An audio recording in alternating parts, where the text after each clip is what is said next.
Estamos ya en el tema 3 de la unidad 3, los transistores.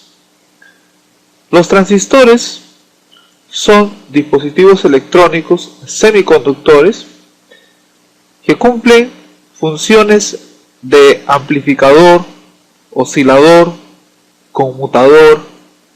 También participan en muchos circuitos rectificadores. Actualmente se los encuentra prácticamente en todos los aparatos domésticos de uso diario: radios, televisores, grabadoras, reproductores de video, hornos microondas, lavadoras, automóviles, lámparas fluorescentes, equipos de rayos X, tomógrafos, reproductores MP3, celulares, etc.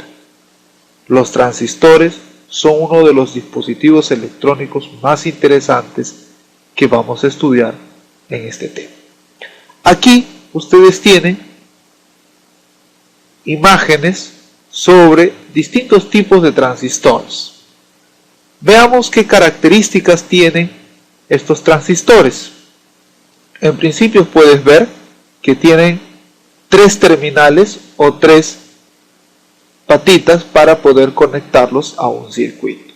También podemos ver algunos tienen un agujerito. Esto es porque este transistor, por ejemplo, se puede empernar al circuito a través de este agujerito. Este es un transistor tipo chapa, muy similar a este. También 3 terminales. Aquí estos 2 agujeritos sirven para poder empernar el transistor tipo chapa al circuito. Este es un transistor clásico de 3 patitas, muy similar a esta. Este de acá, con su perilla para empernar. Vamos entonces a analizar y vamos a averiguar, vamos a aprender cómo es un transistor y cómo funciona. Vamos a empezar con los transistores bipolares. El transistor bipolar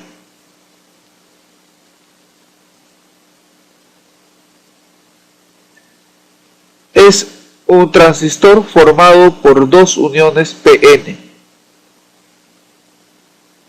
que están separados por una región bastante estrecha,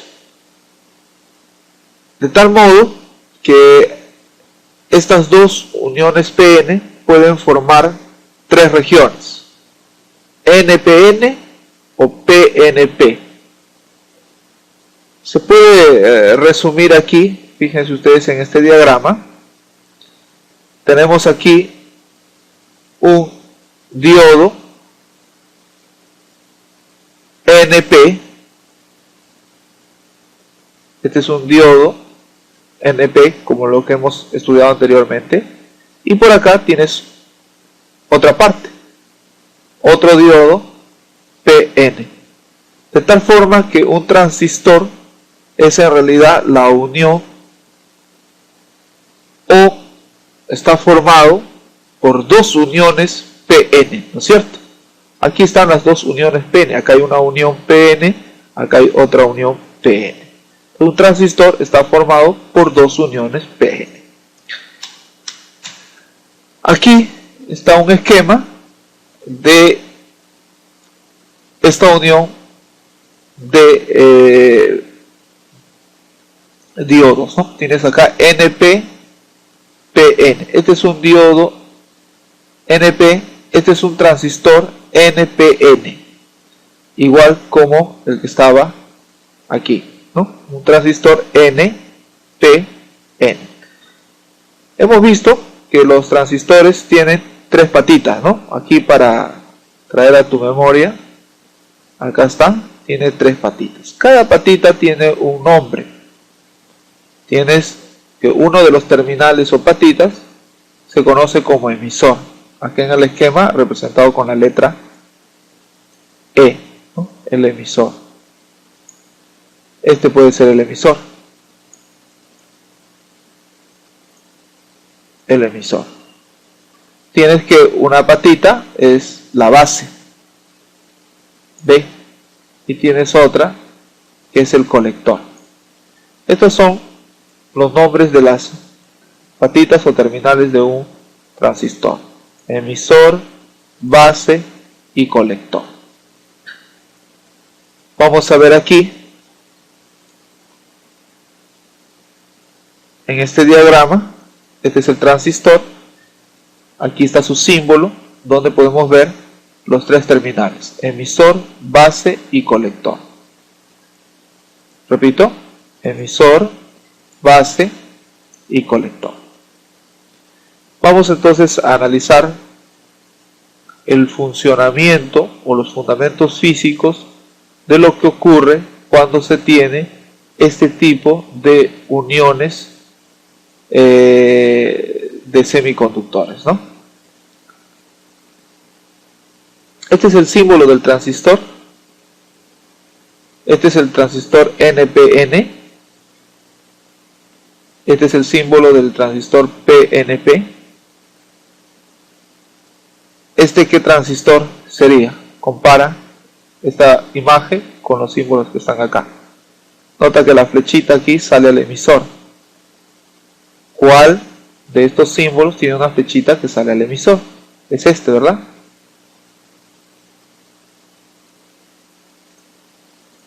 Este de acá es el símbolo que está acá. ¿Qué tipo de transistor es este entonces? Es un transistor NPN.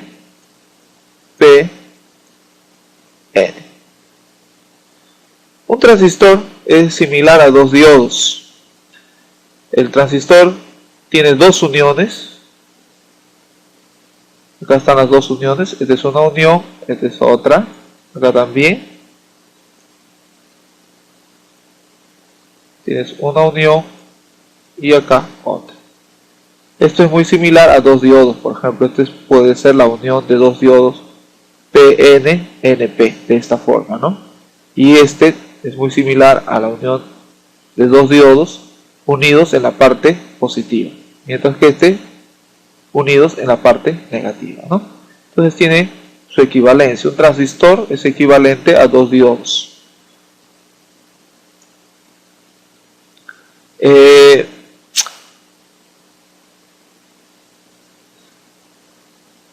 Vamos a ver lo que ocurre en un transistor por el hecho de tener dos uniones PN. Entonces, primero vamos a analizar cuando el transistor no está conectado a una pila. Y como ocurre en el diodo, aquí también existe un proceso de difusión. Los electrones cruzan la unión desde el semiconductor tipo N hacia el semiconductor tipo P, ¿no? Aquí, por ejemplo, tenemos el semiconductor tipo N. Aquí está el semiconductor tipo P. Y entonces hay un proceso de difusión que ya lo hemos visto anteriormente. Y los electrones pasan de la zona N hacia la zona P. Lo mismo acá con este otro lado. Tenemos aquí la zona N y por un proceso de difusión los electrones pasan de la zona N hacia la zona P. Este proceso de difusión ocurre hasta que se alcanza un equilibrio. Y entonces cuando se alcanza el equilibrio vamos a tener aquí algunas zonas interesantes que podemos describir. Aquí fíjate, se ha generado una zona polarizada. Aquí tienes una zona negativa, netamente negativa, donde estaba el semiconductor tipo P. Y tienes acá una franja positiva.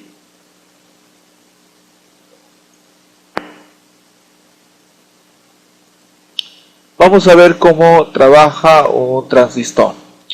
Un transistor tiene algunas zonas de trabajo que vamos a ir identificando aquí. Una de las primeras zonas de trabajo se conoce como transistor en zona activa. El transistor en zona activa debe conectarse de este modo. Primero conectamos una batería entre la base y el emisor. Luego conectamos otra batería entre el emisor y el colector.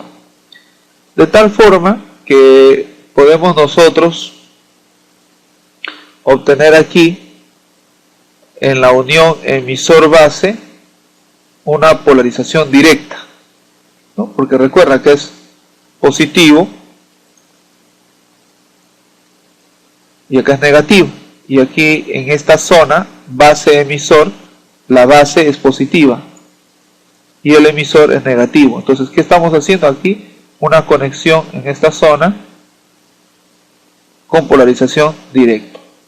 Mientras que aquí, fíjate, este es positivo, esta batería es negativa, el positivo aquí está conectado con el negativo del semiconductor. Entonces, significa que aquí hay una conexión inversa en la base colector, ¿no? Base colector, hay una unión o una polarización inversa. Esta configuración se utiliza para amplificar señales.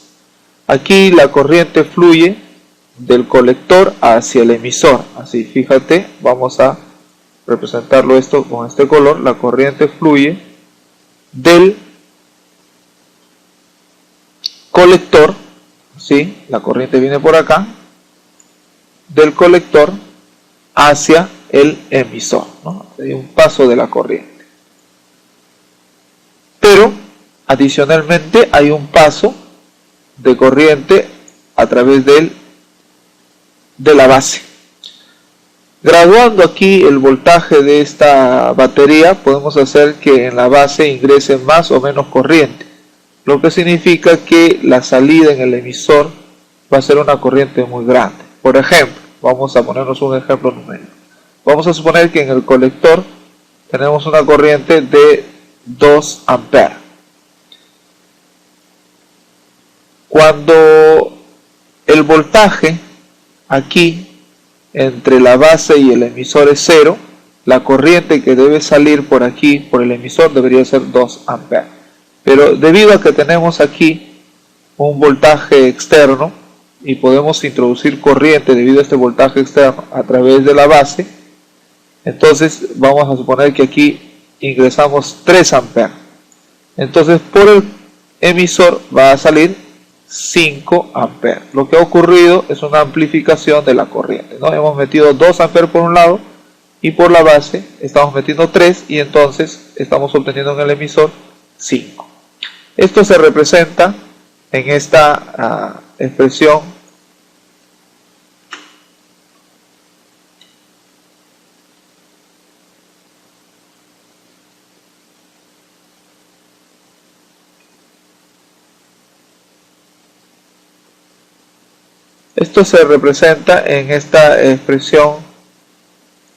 que indica que la corriente del emisor es igual a la corriente del colector más la corriente de la base.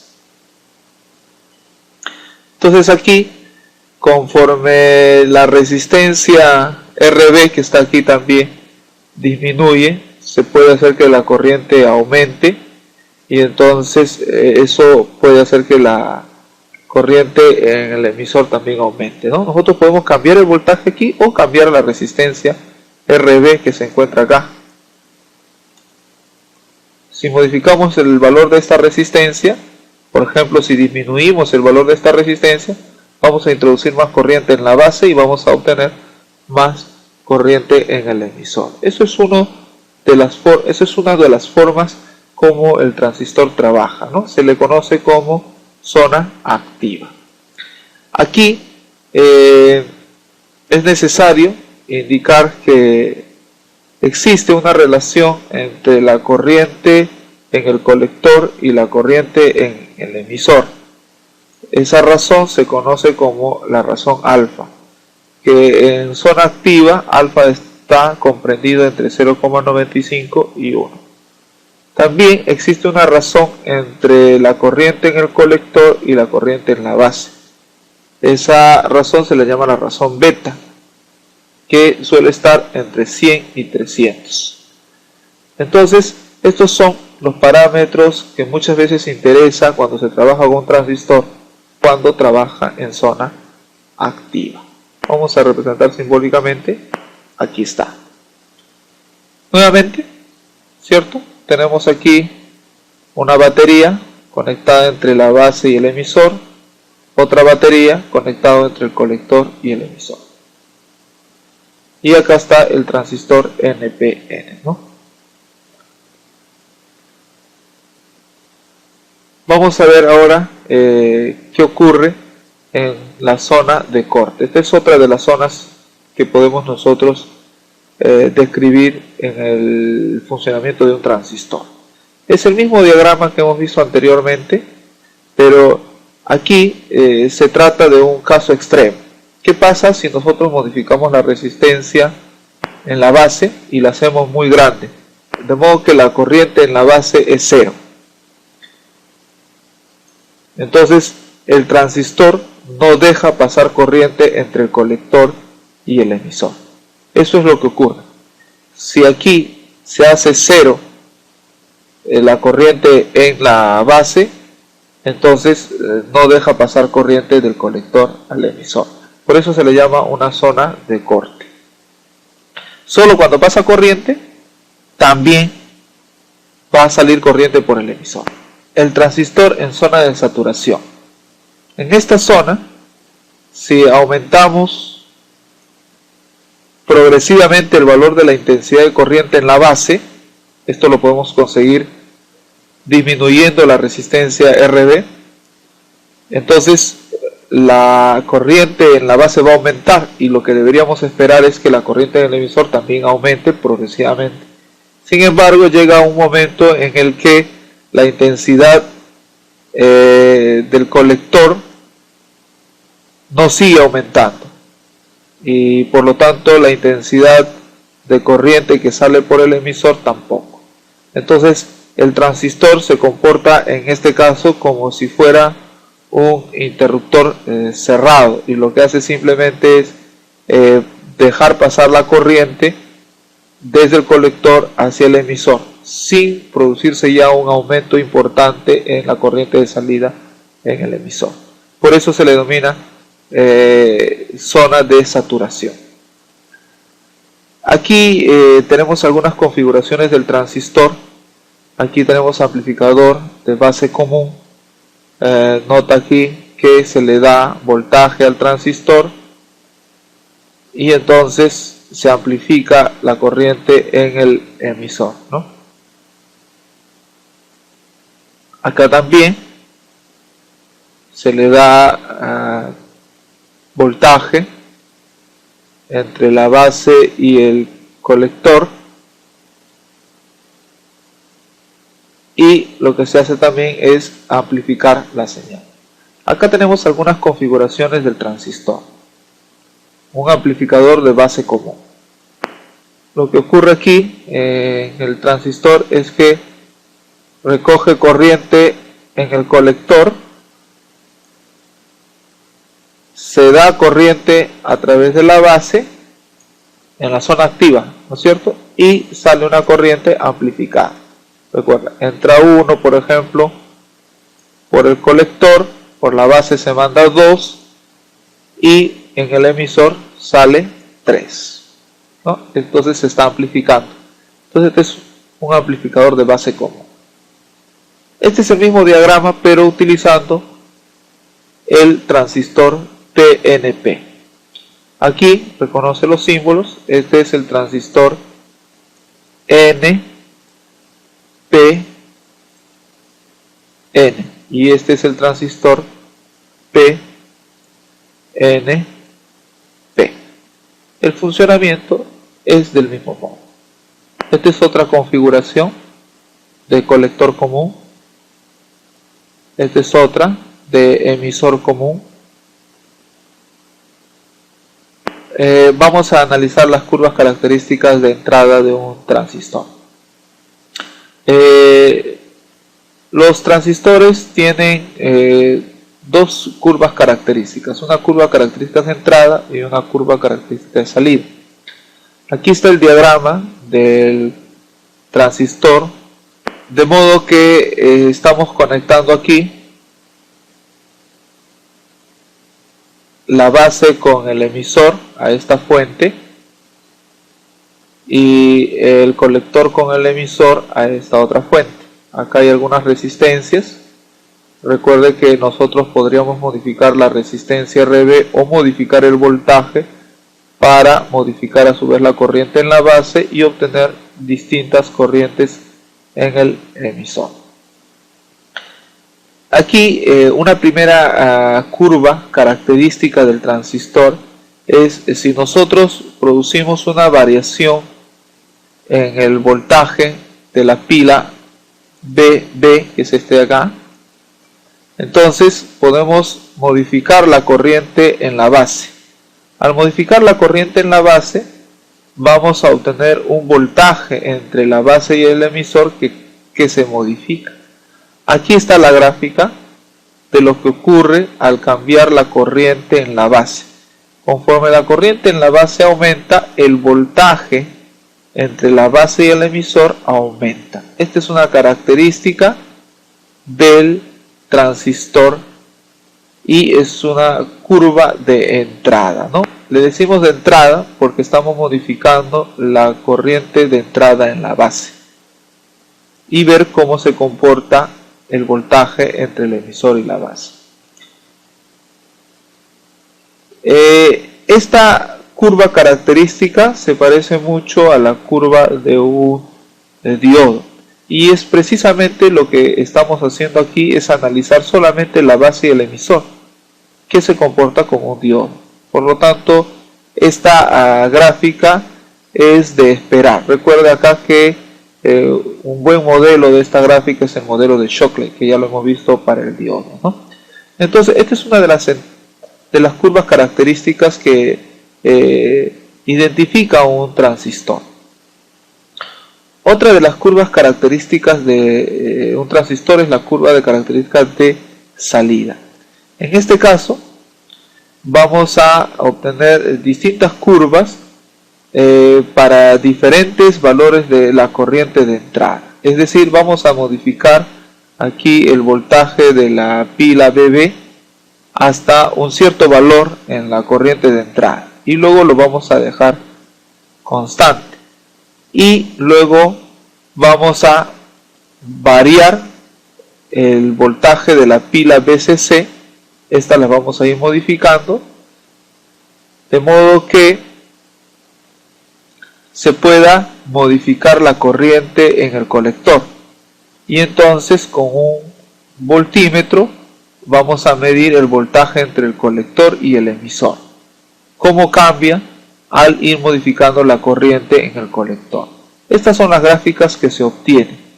Fíjense, por ejemplo, si graduamos el voltaje aquí en la base emisor y lo mantenemos en una corriente de 10 microamperes, se observa que conforme el voltaje entre el colector y el emisor aumenta, la corriente en el colector también aumenta. En un primer tramo hay un aumento, pero luego a partir de cierto voltaje entre el colector y el emisor la corriente no aumenta, se llega a un estado de saturación. Luego la corriente aumenta bruscamente.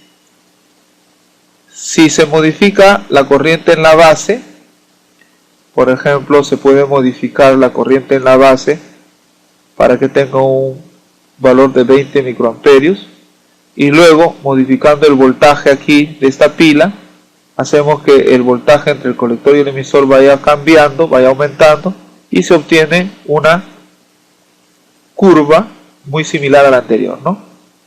La corriente en el colector aumenta, luego se alcanza una corriente constante hasta un cierto valor y luego aumenta.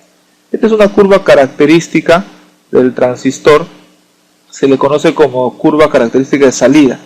Y esto es porque estamos midiendo el voltaje entre el colector y el emisor y la corriente en el colector. Queremos ver cómo cambia la corriente en el colector en función al voltaje entre el colector y el emisor. Pero lo que estamos manteniendo fijos en cada curva es la corriente que entra en la base. Muy bien, mis queridos estudiantes, hemos entonces conocido en este tema a los transistores. Nos vemos entonces hasta el tema 4. Hasta pronto.